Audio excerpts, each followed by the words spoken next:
Chapter 2. The hot flush Hijinks. The following week, Susan was back at her desk at the accounting firm, crunching numbers and daydreaming about her impending superhero destiny. Her desk was situated in the middle of a busy open-plan office, and the air conditioning was perpetually set to Arctic tundra mode. As she sat in her cubicle, Susan began to feel that familiar heat rising within her. This time, it was even more intense than before.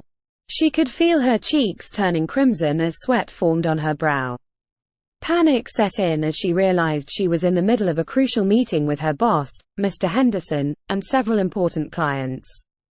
Trying to remain composed, Susan attempted to discreetly fan herself with a stray piece of paper. But the effort only made her look like she was frantically trying to swat away invisible bees. Beads of sweat glistened on her forehead as she desperately searched for a way to escape the suffocating heat. Mr. Henderson droned on about profit margins and quarterly reports, completely oblivious to Susan's predicament. She felt like she was slowly roasting in a financial oven.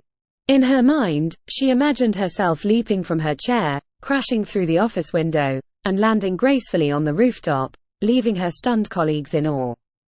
However, in reality, Susan's heroic act consisted of stumbling out of her chair, knocking over her coffee mug, and stumbling into the projector screen, which descended with an ear-piercing clatter.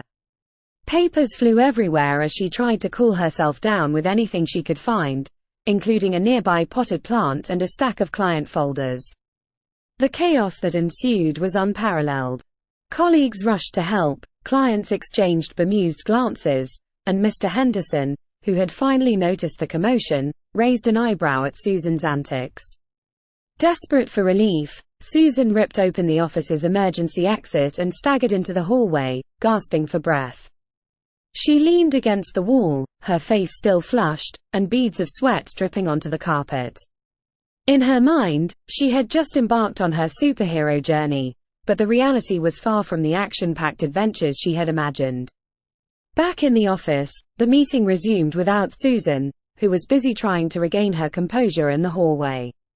Little did she know that her heroic mishaps were only beginning and that her colleagues would soon come to expect the unexpected from their menopausal coworker.